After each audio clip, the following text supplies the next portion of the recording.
All right, here we are on day 8 of a little inspiration from It's a Wonderful Life. So what I want to talk to you about tonight is that scene when there's a run on the bank. And George goes to the building and loan, and there's the crowd of people outside clamoring to get in. Uncle Billy's got the doors closed. And George goes in and he lets everybody in, and he tries to talk to them about, hey, look, don't panic.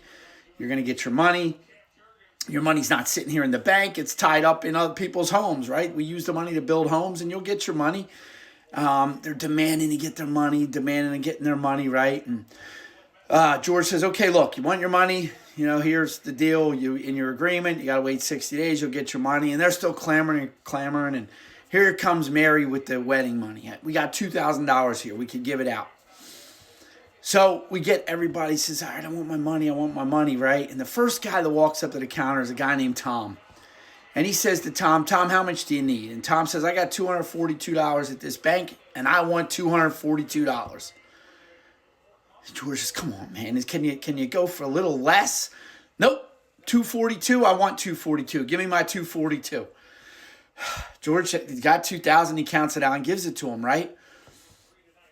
The next customer is Ed.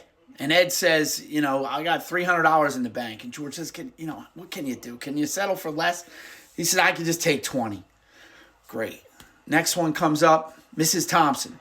Mrs. Thompson, she says, I can live with just 20. Great. The next little lady comes up, Mrs. Davis.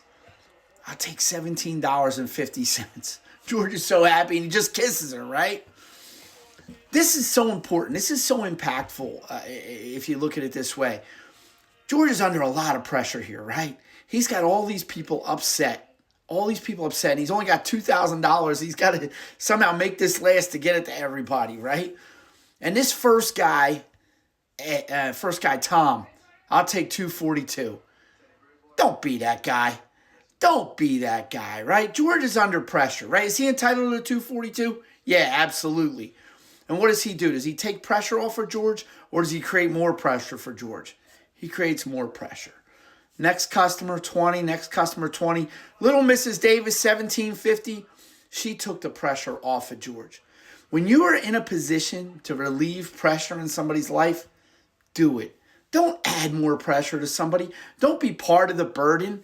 Take advantage of opportunities to take pressure off of another human being.